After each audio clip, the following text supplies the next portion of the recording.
سال جو ہے وہ اپنے اختتام پر ہے. سال 2020 دنیا بھر کے انسانوں پر انمٹ نقوش چھوڑتے ہوئے ہمیں الوداع کہہ رہا ہے. کل ایک دوست کی پوسٹ تھی, اس نے لکھا ہوا تھا کہ سال 2020 کو ایک ورڈ میں جو ایکسپلین کریں تو میرے دماغ میں ہائبرنیشن آئی تھی. اچھا, کہ ہم ہائبرنیٹ ہی رہے ہیں پورے 2020. کیسا گزرا ویسے آپ کا 2020 جو ہے وہ کیسا؟ کافی سخت گزرا 2020. میرا خیال ہے پوری دنیا کا بہت سخت گزرا. ہاں, یہ ایک ایسا سال ہے کہ جو ہم کہتے ہیں نا کہ ایسا سال زندگی میں دوبارہ نہ آئے. تو یہ سال جو ہے اس نے ہمیں ہر طرح سے آزمایا ہے, پریشانی سے, خوف سے, بھوک سے, بیماری سے. ہم نے تمام مصیبتیں اس میں جھیلی ہیں. یہ سال کرونا وائرس کی وجہ سے دنیا بھر کے لیے ایک مشکل ترین سال جو ہے وہ ثابت ہوا ہے. عالمی وبا نے دنیا کے مضبوط ممالک کی معیشت بھی ہلا کے رکھ دی ہے. کاروباری مواقع محدود ہونے سے بہت سارے لوگ اپنی نوکریوں سے ہاتھ دھو بیٹھے.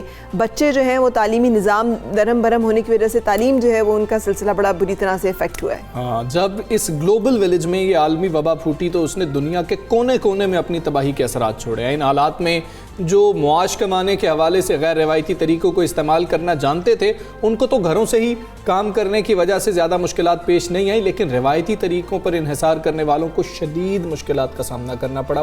بڑی تعداد میں لوگ بے روزگار ہوئے. ہاں, تو اب یہ ہے کہ سوال یہی ہے کہ ہم نے اس سال سے کیا سیکھا اور اس سال کو رخصت کرتے ہوئے وہ کون سی ایسی چیز ہے جو کہ ہم اپنے پلے باندھیں گے کہ ہم آئندہ آنے والے سال اور سالوں کو جو اللہ تعالیٰ ہمیں نصیب کرے زندگی میں تو ہم انہیں بہتر بنا سکیں. تو اس حوالے سے میرا خیال ہے بات چیت کریں گے.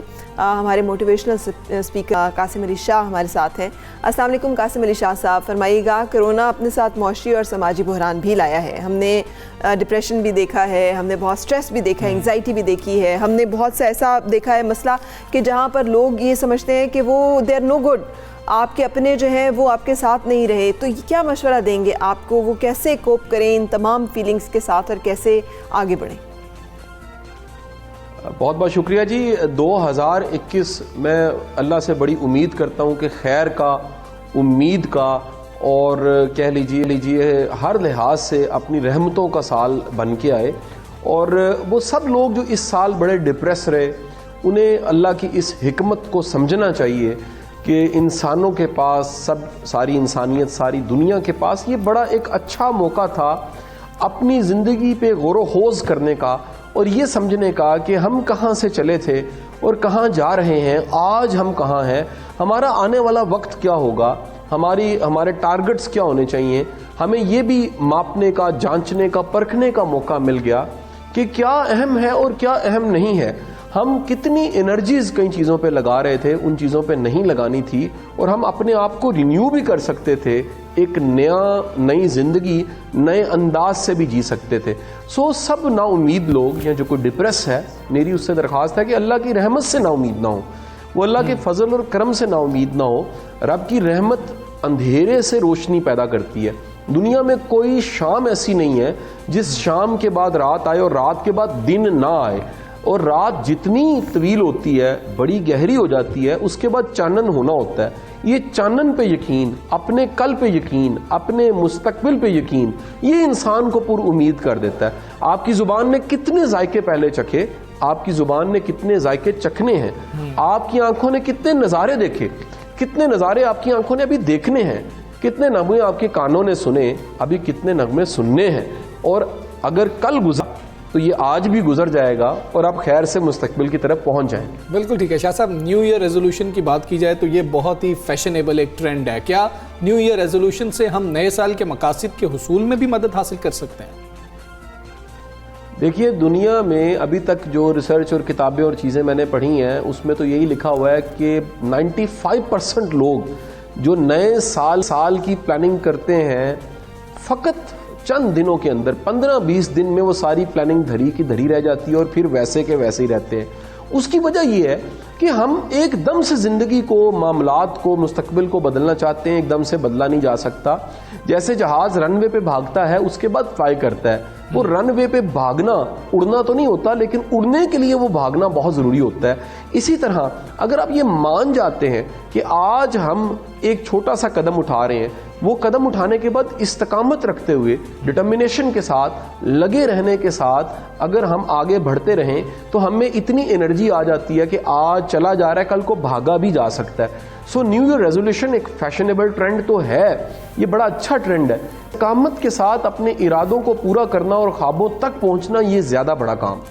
اچھا مجھے لگتا ہے قاسم علی شاہ صاحب، مجھے یہ لگتا ہے کہ 2020 نے نا مجھے تو ایک چیز سکھائی ہے کہ unlearn the past and learn the future, کہ آپ نے یہ جو ان لرن کرنا ہوتا ہے، پچھلی سیکھی ہوئی چیزیں ہیں وہ مشکل ہوتی ہیں، اور نئی چیزوں کو پھر سیکھنا اس کے اوپر سے.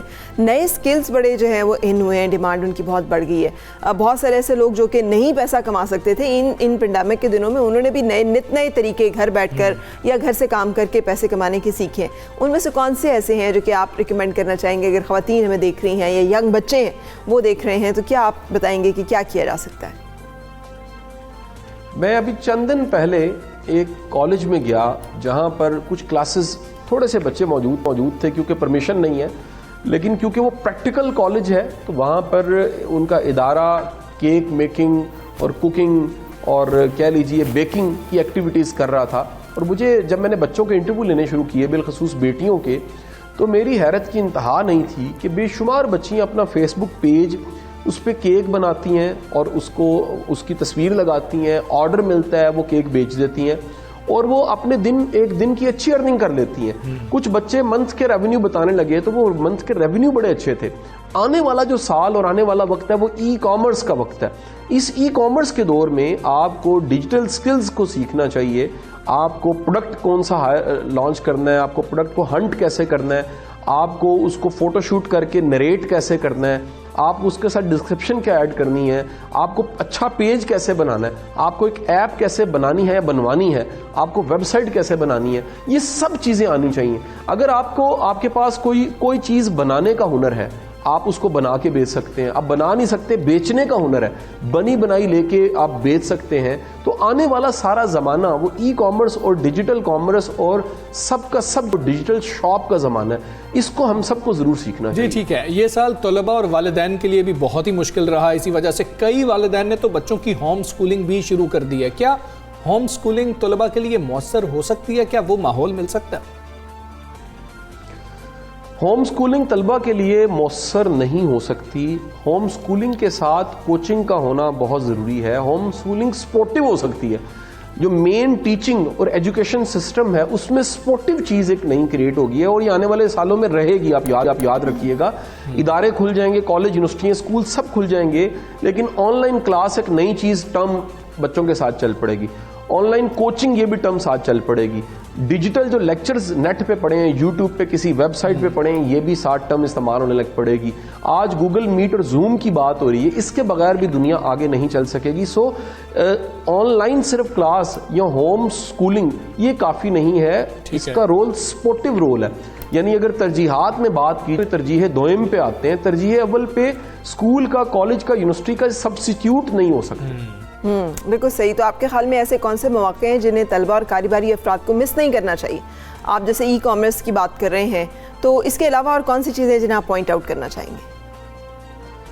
دیکھیں، جو کاروباری افراد ہیں انہیں اپنی ڈیجیٹل شاپس کی طرف جانا چاہیے. چند دن پہلے حفیظ سینٹر میں آگ لگ گئی، اربوں خربوں کا نقصان ہو گیا.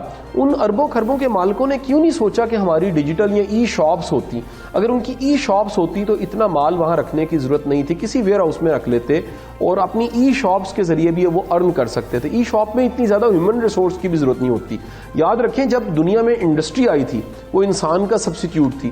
اب ٹیکنالوجی اور آئی ٹی کے ذریعے بڑے تھوڑے سے لوگوں کے ذریعے آپ بہت سا کام کر سکتے ہیں.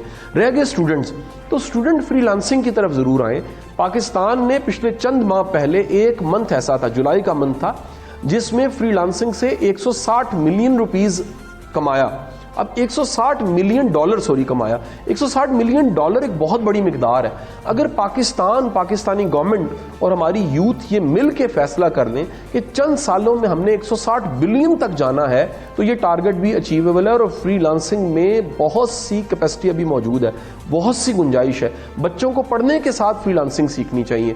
جو لوگ جاب کر رہے ہیں اور وہ شفٹ کرنا چاہتے ہیں ان کو بھی آن لائن سیکھنا چاہیے. تو آن لائن میں بڑی زیادہ کیپیسٹی ابھی موجود ہے. بالکل ٹھیک. اکثر لوگ میری طرح کے اپنا ٹارگٹ تو سیٹ کر لیتے ہیں شاہ صاحب، لیکن راستے میں ہم بھٹک جاتے ہیں. جیسے آپ نے کہا کہ 15-20 دن ہوتے ہیں، 15-20 دنوں کے اندر ہی وہ سارے پلان درہم برہم اوپر نیچے ہو جاتے ہیں. تو ثابت قدم کیسے رہنا ہے؟ میں نے ایک ٹارگٹ سیٹ کر لیا، ثابت قدم کیسے رہوں کہ اس کو اچیو کر پاؤں؟ دیکھیں ڈٹرمنیشن ثابت قدم رہنے کے لیے 3 چیزیں ہیں. ایک تو خواب بڑے واضح ہونے چاہیے, ان خوابوں کو یاد رکھنا چاہیے, ان خوابوں کو دہرانا چاہیے. دوسری چیز جو بڑی امپورٹنٹ ہے, کنٹینیوس موٹیویشن ہونی چاہیے. آپ کو کوئی نہ کوئی ایسے سورس ہونے چاہیے جو شاباشی دیں, ایسے سورس ہونے چاہیے جو آپ کو بیک اپ کریں, ایسے سورس ہونے چاہیے جو آپ کو اچھا کہیں. اور تیسری چیز کمپنی ہے. آپ ایسے فرد کے ساتھ ضرور رہیں, ایسا شخص کو ساتھ ضرور ہونا چاہیے جو گرتے کو سنبھال لے. ایک کیل ہوتا ہے وہ پانی میں ڈوب جاتا ہے, وہی کیل اگر پھٹے میں, لکڑی کے پھٹے میں لگ جاتا ہے وہ ڈوبتا نہیں ہے اپنی کمپنی کی وجہ سے. آپ اگر اپنے ساتھ اچھی کمپنی, آپ اچھے لوگوں میں اٹھتے بیٹھتے ہیں تو پھر آپ گرتے نہیں ہیں, وہ آپ کو سنبھال لیتے ہیں. اور انسان کو انسان کے سہارے کی ضرورت ہوتی ہے. آپ کبھی بھی انسانی سہارے سے انکار نہیں کر سکتے, انسان کی امپورٹنس سے انکار نہیں کر سکتے. ٹھیک ہے قاسم علی شاہ صاحب, بہت شکریہ آپ کا. بہت مفید مشورے آپ نے دیے کہ ہمیں نئے سال کا آغاز کیسے کرنا چاہیے. تو ایک دوسرے کو سنبھالنے کی کوشش کریں, اگر ایک گر رہا ہے تو دوسرا جو ہے اس کو ضرور سنبھالے, اور یہ بہت زیادہ ضروری ہے. اور گولز بہت ہی کلیئر ہوں. مجھے پتہ ہے کہ بہت سارے لوگوں کے بہت سے گولز ہوں گے جیسے ہم ہمیشہ سے بناتے ہیں, لیکن ہم کبھی بھی اچیو نہیں کر سکے ہیں. کیسے اچیو کرنے ہیں وہ قاسم علی شاہ صاحب نے ہمیں بتایا.